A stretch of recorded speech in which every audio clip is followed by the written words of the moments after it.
All right, let's talk. Jayden Daniels going up against this really good Packers defense that might just make a lot of teams look not so good this year. Is this year's Philadelphia Eagles defense? Well, okay, week 2. Too early to say that.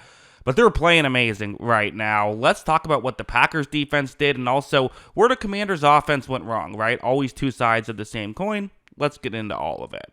Let's start off with this play. It's going to be a zone coverage concept on a 3rd down and 8. And I think what we saw a lot of was Packers were defending the run well, not allowing these, easy 3rd down situations, getting into obvious passing plays, right? Because we know how Daniels likes to run, and then doing a great job at defending those situations. Daniels is going to take the snap, and again, you saw it was zone coverage. So the reason why that matters is first, Packers are defending down the field well. That's obviously going to be a part of it, right?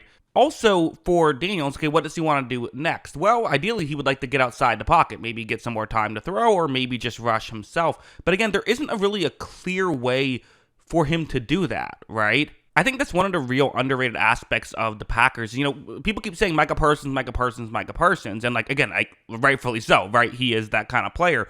But there's, I think, just so much value in having 4 guys who are having an impact. Because for Daniels, he doesn't feel comfortable rushing right here. So instead what he's going to do is simply just throw the check down. Of course, you have to make sure you come up and make the tackle. But the Packers very much do that. And that's just great fundamental football at every single level, right? Ultimately, what you want as a defense is the ball out of Jayden Daniels' hands and not because he's throwing down the field when there's a receiver open, right? Get the ball out of his hands, get him throwing check downs. That's just great defense there by the Green Bay Packers. This one was another example. It's a 3rd down and 9. They're kind of just outside field goal range, so even gaining some yards could help, could allow you to go for it on 4th and all of that stuff. You have Noah Brown running a route, trying to get into a gap in coverage right here. Daniels takes a snap. This is a big enough window. He's going to throw the ball quickly.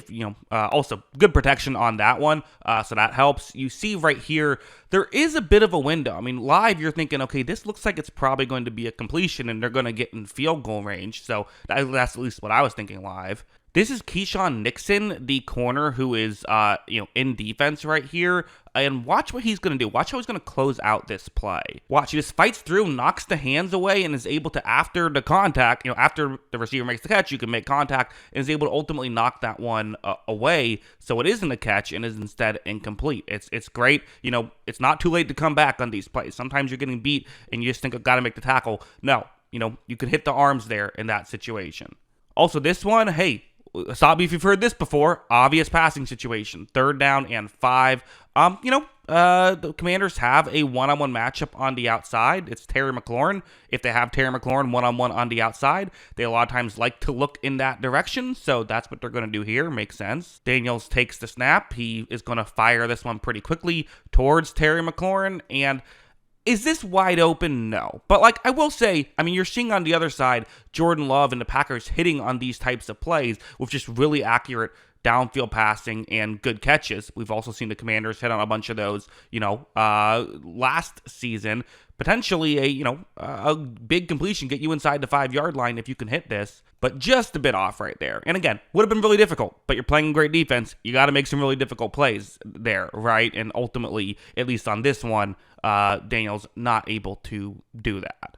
Also, we got to mention Micah Parsons' name here. I think the broadcast certainly mentioned it enough times in the during the game, just in general. Also, we should mention Micah Parsons' name in this video, right? Listen, I thought the broadcast was kind of really going out of their way to mention his name as much as possible, it felt like at times.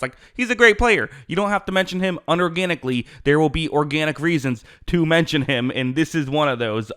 This is a ridiculous play by Micah Parsons, where the broadcast called it out, but essentially, he kind of is just reading what this tackle he's going up against, a rookie tackle, what he's going to do. Watch the play.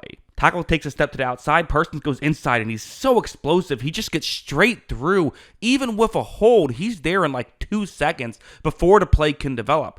A lot of people view pass rush as if the pressure gets there quickly, doesn't matter what happens down the field. That's usually not true. Usually, if there is someone open quickly, you can get the ball there because pressure like this is the exception. There should be a stat for pressure in under 2 seconds because it is very rare, but when it happens, there's just nothing you can do as a quarterback. What is Daniels supposed to do there? Just an incredible play from Micah Parsons. This play, another example of, it's like it was 2nd and short, but they run the ball, can't get anything going, so now it's 3rd and 3. Okay, like let's see if we can pass here. They've really were successful last year in these situations. It is worth noting this is a blitz, and it's worth talking about Jayden Cooper. When this play begins, really good job of reading just where the blocking is and getting through so quickly. He's such an underrated player. Hey, I've missed on 1,000 draft picks over the years, so let me just say I had a 1st-round grade on Jayden Cooper. He went in the 2nd round. It wasn't that crazy, but still, nonetheless, a big fan of his game, even from back in college.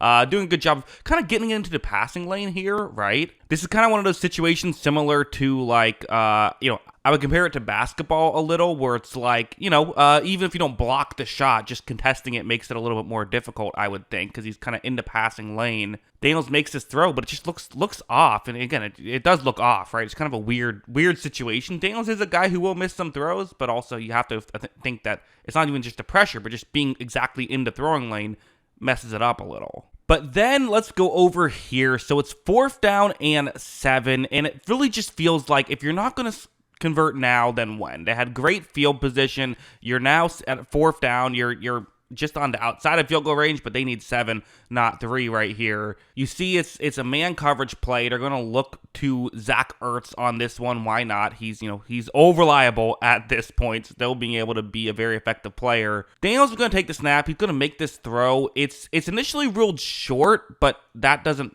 to be honest, I thought it was, to me it looked like he did quite, got got enough for it to be a 1st down. Again, forward progress was stopped right after he caught it. But also, you see, they called this holding, which I don't love this holding penalty. Usually when the offensive player creates contact, they'll kind of let the defender sort of, grab on a little bit, but they decided not to here. So because of that, it's ruled holding. But either way, on a 4th down, the Commanders able to stay alive, and then now they have to try and make sure they take advantage, right? Well, heading over here now, so this is another 3rd down and 9 here. So, they weren't able to just start moving the ball right after that point. You see the Packers, they're really selling as though this maybe is going to be a blitz of some kind, but they are going to be dropping back into zone coverage. And watch Jayden Daniels on this play.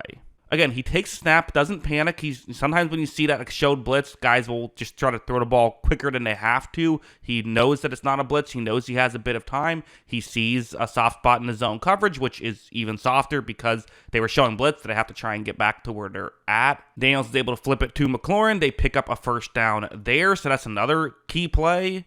And then this play is a clever play design, but honestly, in a weird way, it kind of worked out better that it wasn't perfectly executed. So essentially, it's zone coverage once again. Zach Ertz is running the route that you see on the screen, and the way this play is designed to work is you have a lot of other routes that are going to kind of hopefully clear out that area for him to get there. And since he's a tight end who might be blocking, he's on the other side of the field, it's sometimes hard to pick him up. But watch him on this play. Watch how difficult it is for him to actually get out. You see, there's so much contact. By the time he finally gets the ball in his hands, on one hand, there's nobody else in the area except for Quay Walker. On the other hand, Quay Walker's pretty clearly, well in the area, right? However, Zach Ertz makes the one move, and then that's all he really needed. He's able to rush in and get into the end zone for a touchdown. So, they were asleep for a while, but here early on in the 4th, they're able to have a really nice drive after that 4th down conversion. Ultimately, though, it just was too little, too late. Packers defense was able to hold, and there's just, that drive was impressive. Only so much you can do. So, yeah, where do the Commanders go from here? Ultimately, I'm not going to freak out too much about them having a bad game against the really good Packers defense. But, yeah, definitely a bit underwhelming. And I think really one of the things they need is they need to have another weapon step up. There wasn't enough separation in this game. The blocking is going to be the big story because Parsons is a star. But, that might just be Micah Parsons, I'm not going to freak out over that.